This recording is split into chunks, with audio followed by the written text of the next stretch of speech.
जय शिवराय मित्रांनो, राज्याच्या विविध भागामध्ये गेल्या 8 ते 10 दिवसापासून अतिशय जोरदार पाऊस होतोय। अतिवृष्टी, पूर परिस्थिती निर्माण झालेली आहे। शेती पिकांचं नुकसान झालेलं आहे।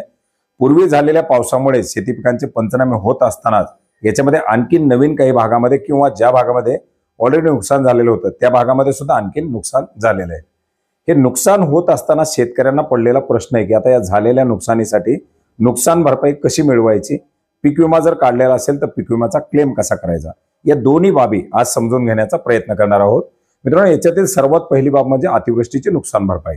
आता अतिवृष्टीच्या नुकसान भरपाईमध्ये प्रशासनाच्या माध्यमातून सांगितलं जातं की अमुक मंडळ बाधित आहे, तमुक मंडळ बाधित आहे, या मंडळामध्ये पंचनामे होणार, त्या तालुक्यामध्ये पंचनामे होणार, हे मंडळ वगैरे अशा कुठल्याही बाबी नाही तर सरसकट पंचनामे करण्याचे निर्देश कृषी मंत्र्यांच्या माध्यमातून देण्यात आलेले आहेत, कृषी विभागाच्या माध्यमातून देण्यात आलेले आहेत।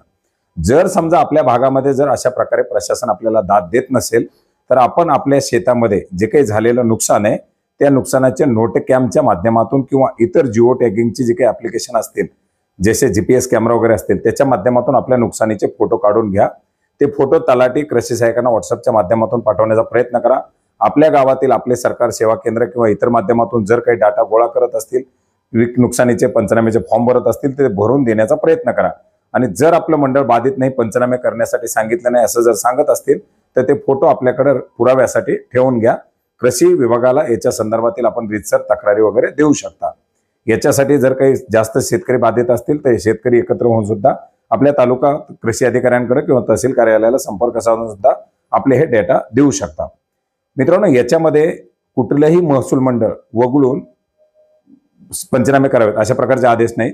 ज्या ठिकाणी वैयक्तिक शेतकरी जरी बाधित असेल तरी त्याची माहिती गोळा करावी, त्याच्या नुकसानाचे पंचनामे करावेत अशा प्रकारचे निर्देश देण्यात आलेले आहेत।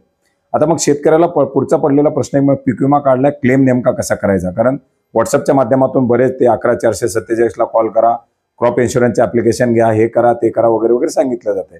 मित्रांनो, याच्यामध्ये महाराष्ट्रामध्ये सध्या जी काही पीक विमा योजना राबवली जाते त्या पीक विम्याची जी काही नुकसानीची आकडेवारी असणार आहे ती पीक कापणीच्या अंतिम अहवालाच्या आधारे निश्चित केली जाणार आहे।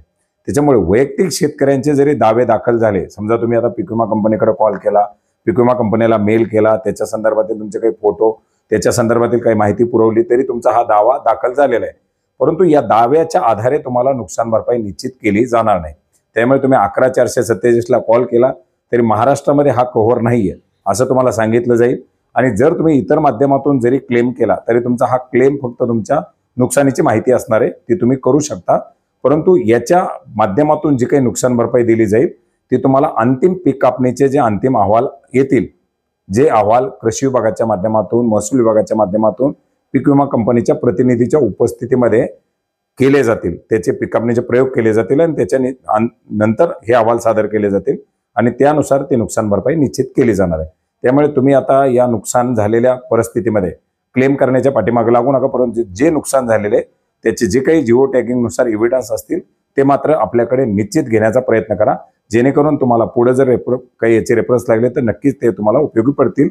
तुम्हाला जर शक्य असेल तर पीक विमा कंपनीचे जे काही मेल आयडी दिलेले आहेत त्या मेल आयडी वरती ते फोटो पाठवण्याचा प्रयत्न करा आणि जास्तीत जास्त आपल्या कृषी विभागाशी, महसूल विभागाशी संपर्कात राहा, जेणेकरून जे काही या पंचनाम्याच्या वगैरे प्रक्रिया पार पाडल्या जातील त्याच्यामध्ये तुम्हाला सहभागी करून घेतलं जाईल। तर नुकसान भरपाईसाठी सामूहिक पंचनामे केले जातात, त्याच्यासाठी तुमची माहिती मिळणं गरजेचं आहे आणि माहिती जर तुमच्या विभागाच्या माध्यमातून गोळा केली जात नसेल तर मात्र तुम्ही त्याच्यासाठी वरिष्ठ अधिकारी अर्थात तालुका कृषी अधिकारी किंवा तहसीलदार यांच्याकडे संपर्क करू शकता। शेतकऱ्याच्या गटाच्या माध्यमातून देखील संपर्क म्हणजे एकत्रित होऊन शेतकरी देखील संपर्क करू शकता।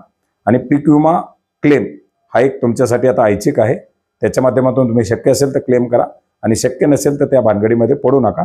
मात्र शक्य असेल तर कंपनीच्या मेल आयडी वरती या नुकसानीच्या फोटोचे मेल तुम्ही पाठवू शकता।